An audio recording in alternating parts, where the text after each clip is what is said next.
तो दोस्तों, स्वागत है आपका हमारा विज्ञान चैनल पर। आज हम जानेंगे नासा के डिस्कवरी प्रोग्राम के बारे में। डिस्कवरी प्रोग्राम अमेरिका के नासा द्वारा अपने ग्रह मिशन कार्यक्रम कार्यालय के माध्यम से फंडेड सौर मंडल एक्सप्लोरेशन मिशनों का अनुक्रम है। प्रत्येक मिशन की लागत नासा के न्यू फ्रंटियर्स या फ्लैगशिप प्रोग्राम के मिशनों की तुलना में निचले स्तर पर तय की गई है।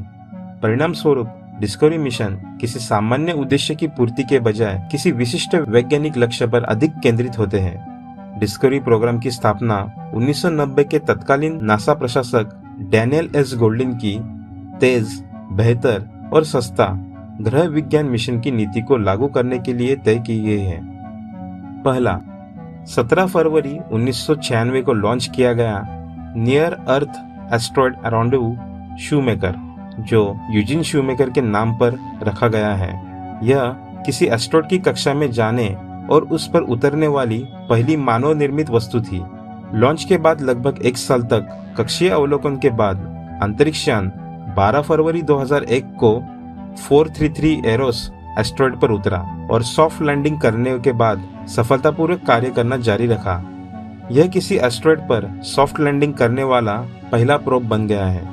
यह प्रोब 28 फरवरी 2001 तक सिग्नल उत्सर्जित करता रहा और 10 दिसंबर 2002 को अंतरिक्षयान के साथ संचार का अंतिम प्रयास हुआ।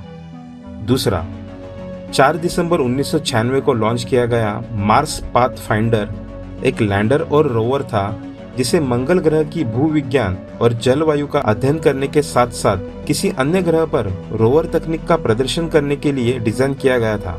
लैंडर ने 5 जुलाई 1997 को मंगल ग्रह की सतह पर सोजॉर्नर रोवर को तैनात किया। इस प्रकार यह पृथ्वी चंद्रमा प्रणाली के बाहर काम करने वाला पहला रोवर बन गया।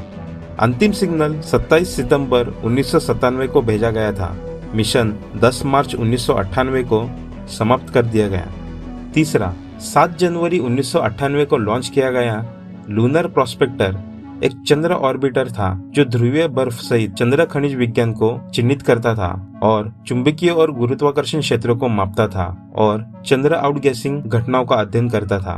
यह मिशन 7 जनवरी 1998 से 28 जनवरी 1999 तक एक वर्ष तक चला।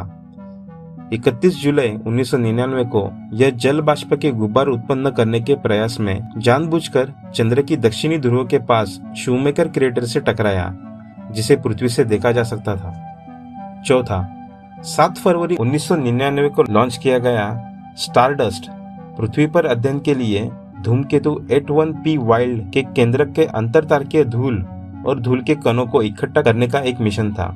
इसके बाद जनवरी 2004 में धूमकेतु वाइल्ड 2 की उड़ान भरी, जिसके दौरान सैंपल कलेक्शन प्लेट ने धूमकेतु के कोमा से धूल के कणों के नमूने एकत्रित किए।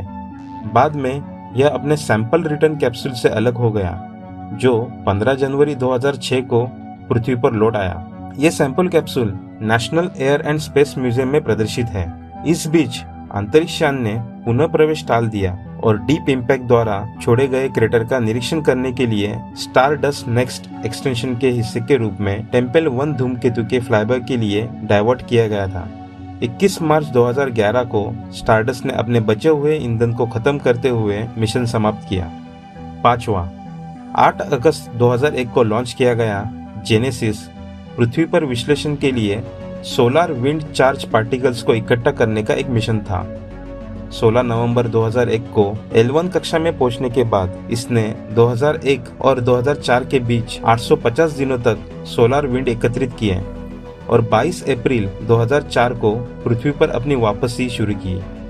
लेकिन 8 सितंबर 2004 को सैंपल रिटर्न कैप्सूल का पैराशूट तैनात होने में विफल रहा और कैप्सूल उदाह रेगिस्तान में दुर्घटनाग्रस्त हो गया। हालांकि सोलर विंड के नमूने बचा लिए गए हैं और अध्ययन के लिए उपलब्ध हैं। कठिन लैंडिंग के बावजूद जेनेसिस ने अपने सभी आधारभूत विज्ञान उद्देश्यों को पूरा कर लिया है।